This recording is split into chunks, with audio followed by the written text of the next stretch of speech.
Hello everyone. आज हम पढ़ेंगे प्रधानमंत्री, मंत्रिपरिषद और पंचायती राज के बारे में।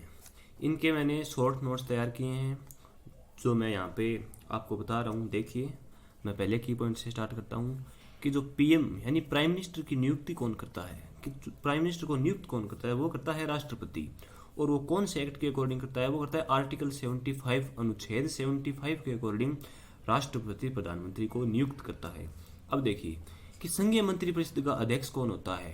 ये स्टैटिक्स के क्वेश्चन है जो डायरेक्ट पुट होते हैं, ये इनका क्वेश्चन होगा, ये इनका आंसर होगा कि संघीय मंत्रिपरिषद का अध्यक्ष कौन होता है। वो होता है प्राइम मिनिस्टर।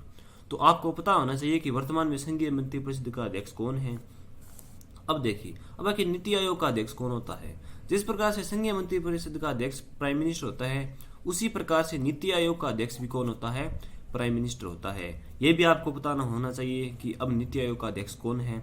अब देखिए कि नीति NITI का फुल फॉर्म क्या होता है। वो होता है national institution for transforming India. अब आगे देखिए कि सामान्यतः प्राइम मिनिस्टर किस सदन का सदस्य होता है, यानी कि जो दो सदन होते हैं संसद के, लोकसभा और राज्यसभा, उनमें से किस सदन का सदस्य होता है प्राइम मिनिस्टर। प्राइम मिनिस्टर होता है लोकसभा का, यानी कि जो राज्यसभा है उसमें प्राइम मिनिस्टर उसका कोई सदस्य नहीं होता, लोकसभा का होता है। लोकसभा के जो मेंबर्स होते हैं MLA, उन्हीं में से एक होता है ये, ठीक है, सॉरी MP। अब देखिए, अब है कि अभी तक कितने प्राइम मिनिस्टर की पद पर रहते हुए मृत्यु हो चुकी है, तो वो है 3। ये क्वेश्चन बहुत ही इंपॉर्टेंट है जो हर एग्जाम में पूछा जाता है, इस बार भी पूछा जाएगा। अब देखिए कि वो तीनों थे कौन। वो थे JLN, यानी कि जवाहरलाल नेहरू थे, लाल बहादुर शास्त्री थे और इंदिरा गांधी थी, ठीक है।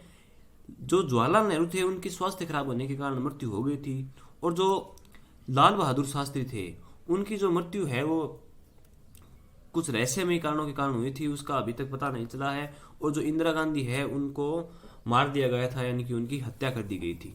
अब आगे देखिए कि मंत्रिपरिषद जो है वो व्यक्तिगत रूप से और सामूहिक रूप से, दो रूप से, देखिए इसके दो क्वेश्चन मिलेंगे कि मंत्रिपरिषद एक तो पूछ सकता है व्यक्तिगत रूप से, दूसरा पूछ सकता है सामूहिक रूप से, किसके प्रति उत्तरदायी होते हैं। तो जो व्यक्तिगत रूप से है उसका आंसर आएगा राष्ट्रपति, और जो सामूहिक रूप से है उसका आंसर आएगा लोकसभा के प्रति, ठीक है।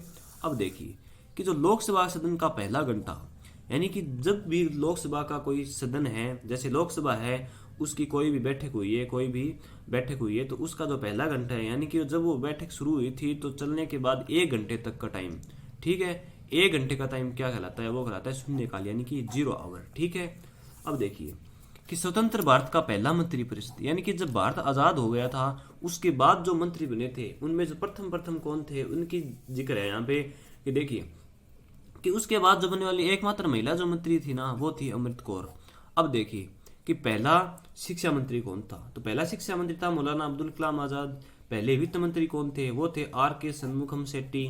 और जो पहले लॉ मिनिस्टर थे वो थे भीमराव अंबेडकर, और पहले होम मिनिस्टर थे वो थे वल्लभ भाई पटेल, ठीक है। ये प्रथम मंत्री थे भारत आजाद होने के बाद। अब हम पढ़ेंगे पंचायती राज के बारे में। इसके बारे में ज्यादा वर्णन नहीं है, बस थोड़े 5 या 7 की पॉइंट्स है, उनको ध्यान से देख लीजिए आप। कि जैसे कि इसका वर्णन, यानी कि पंचायती राज है संविधान के किस भाग में लिखा गया है, इसका वर्णन कहाँ पे है, तो वो है भाग 9 में।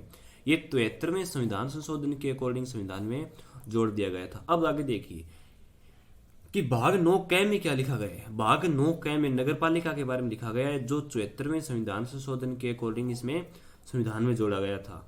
अब देखिए कि 2 अक्टूबर 1959 को भारत में पंचायती राज का शुभारंभ हो गया था। ये लाइन आपको याद रखनी है, इसे डायरेक्ट क्वेश्चन पुट हो सकता है। और शुभारंभ हुआ कहाँ से था, वो था राजस्थान के नागौर जिले से। और अगर गांव का नाम पूछे तो गांव होगा आपका बड़ा गांव, ठीक है। अब देखिए कि पंचायती राज की सिफारिश, यानी कि जब संविधान बन रहा था तब किसी न किसी भाग को किसी कमेटी के द्वारा सिफारिश से जोड़ा जाता था उसमें। तो उसी प्रकार से जो पंचायती राज थी उसे भी किसी कमेटी की सिफारिश से जोड़ा गया था, और उस कमेटी का नाम था, वो था बलवंत राय मेहता कमेटी। यानी कि ये जो कमेटी थी इसने संविधान के निर्माताओं को सिफारिश लगाई थी कि पंचायती राज को भी संविधान में जोड़ा जाए। अब देखिए प्रत्यक्ष लोकतंत्र का उदाहरण क्या है, तो वो है ग्राम सभा। ये डायरेक्ट स्टैटिक्स का क्वेश्चन है, वो डायरेक्ट पुट हो सकता है कि प्रत्यक्ष लोकतंत्र का उदाहरण कौन है, तो वो है ग्राम सभा। और इसी के साथ हमारा पंचायती राज भी पूरा हो जाता है। आगे की वीडियो के लिए हमारे साथ जुड़े रहें।